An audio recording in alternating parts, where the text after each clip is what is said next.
بسم اللہ الرحمن الرحیم، اللہ کے نام سے شروع جو بہت مہربان اور ہمیشہ رحم فرمانے والا ہے۔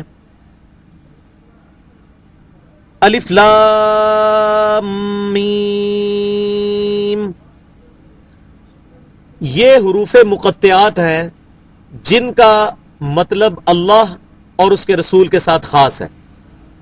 اللہ تعالیٰ نے اپنے نبی صلی اللہ علیہ وسلم کے ذریعے امت کو اس کا مطلب نہیں سکھایا۔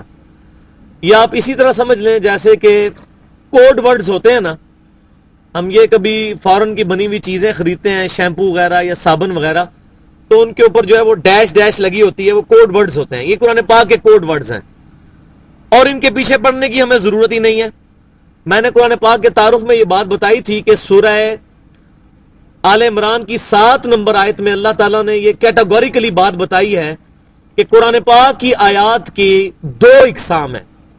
ایک وہ جو محکم آیات ہیں جن کے اندر احکام آئے ہیں، نماز پڑھو، روزہ رکھو، زنا سے بچو، والدین کے ساتھ اس نے سلوک کرو، یتیموں کا مال نہ حق نہ کھاؤ، اولاد کو مفلسی کے ڈر سے نہ قتل کرو، یہ تمام چیزیں احکامات ہیں۔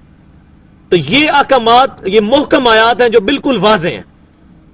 اور سورہ آل عمران میں پھر اللہ تعالیٰ فرماتا ہے کہ دوسری آیات وہ ہیں جو متشابہات ہیں، جن کا علم اللہ کے ساتھ خاص ہے، اور جن لوگوں کے دلوں میں کجی ہوتی ہے، ٹیڑھ پن ہوتا ہے، وہ متشابہات کے پیچھے لگتے ہیں تاکہ اس کا مطلب تلاش کریں، حالانکہ ان کا مطلب اللہ تعالیٰ کے ساتھ خاص ہے۔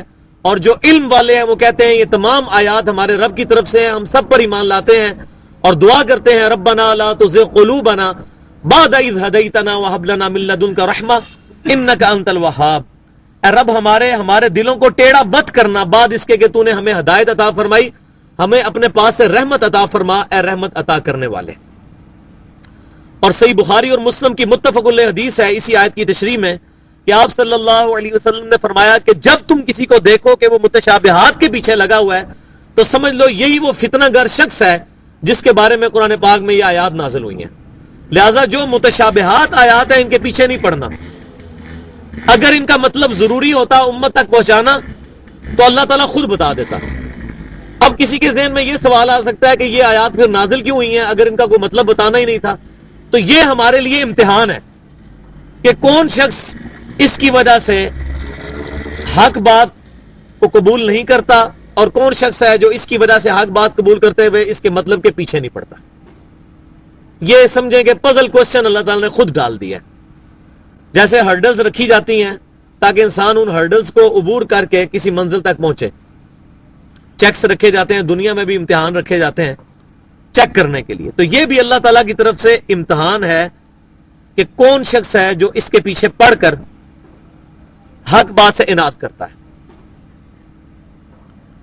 ایک بات شروع میں مجھے بتانی یاد نہیں رہی، وہ یہ کہ سورہ بقرہ جو ہے یہ مدنی سورت ہے اور اس کے ساتھ جو جوڑا ہے وہ سورہ آل عمران ہے۔ جو میں نے تعارف میں بتایا تھا قرآن کی ہر سورت جوڑوں کی شکل میں ہے، اور اس کا ثبوت الحمدللہ ہمیں صحیح مسلم کی حدیث سے بھی مل گیا۔ صحیح مسلم میں کتاب الفضائل قرآن چیپٹر میں یہ حدیث موجود ہے کہ نبی صلی اللہ علیہ وسلم نے فرمایا کہ سورہ بقرہ اور سورہ آل عمران یہ الزہراوین ہیں، 2 چمکتی ہوئی چیزیں ہیں، یہ 2 بادلوں کی صورت میں قیامت والے دن نمودار ہوں گی اور اپنے پڑھنے والوں کے لیے اللہ کے حضور شفاعت کریں گی۔